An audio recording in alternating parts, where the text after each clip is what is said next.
It was 3:58 in the morning when my phone buzzed on the nightstand, cutting through the stillness. Half asleep, tangled in the sheets, I reached for it, expecting maybe an alert, a wrong number, or some random spam message. But when I saw the name on the screen, I froze. It was my wife. The message was short, almost too short to mean anything. Something came up. I'll explain later. No context. No follow-up. Just that. At first, I told myself not to overthink it. She'd gone out with a few friends earlier, a rare night she'd been planning for weeks. She deserved it. She'd earned a little freedom, a break from routine. But something about the timing, the vagueness of her message, the way it came at almost 4 in the morning, twisted something deep inside my gut. Before I could make sense of it, the silence shattered. A heavy pounding rattled the front door. Not a polite knock but frantic, desperate. As if someone was trying to break it down. My heart jumped into my throat. I stumbled out of bed and rushed to the door, half expecting a cop, an accident, something. When I swung it open, she was standing there. My wife. Her hair was a mess, her makeup smeared, her face pale under the porch light. Her breathing was uneven, shaky, panicked. "Please just open it," she gasped, though I already had. She stumbled inside, slamming the door shut behind her, fumbling with the lock like she was running from something. I stood there, speechless, trying to understand. "What happened?" I asked. But she didn't answer.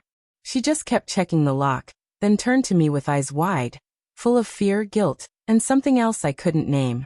And then she whispered something that didn't make sense at first. Words so quiet I almost thought I imagined them. "Who?" I asked, trying to catch up, but the look in her eyes stopped me cold. Her hands were shaking as she held her phone, knuckles white, voice trembling. "I didn't mean for it to happen," she said, barely holding herself together. "He just wouldn't stop texting, and when I told him I was leaving, he got angry." That one word hit harder than a confession. My chest tightened, and suddenly every moment from the past few weeks snapped into place. The secretive smiles, the late-night messages she'd hide, the excuses about work dinners that ended long after midnight. Before I could even form a question, headlights swept across the curtains.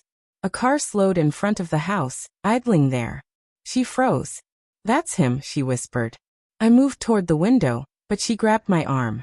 "Don't," she hissed. "Please just let him go."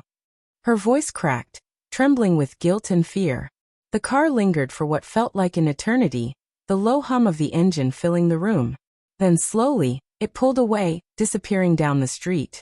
She collapsed onto the couch, burying her face in her hands. "I messed up," she whispered, barely audible. "I messed up so bad." And as I stood there, looking at her, this woman I thought I knew, I realized that whatever we'd built had already fallen apart long before tonight. She looked up, her face streaked with tears.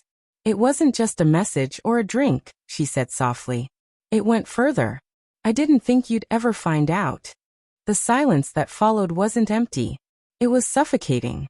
It pressed down on everything, on us, on what used to be us. I didn't yell. I didn't ask for names.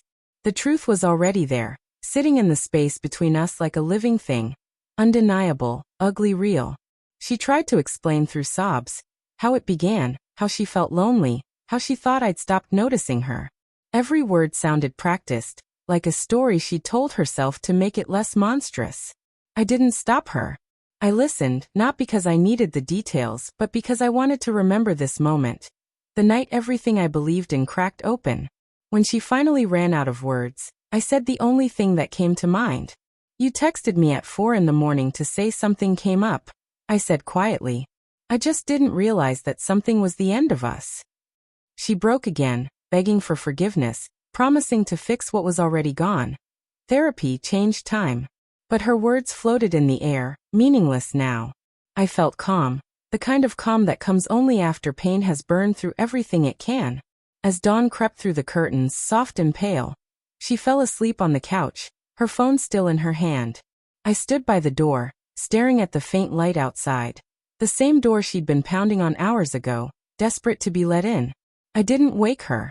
I didn't say goodbye. I just placed my house key beside her phone, took one last look and walked out. Because some doors, once opened, can never truly be closed again.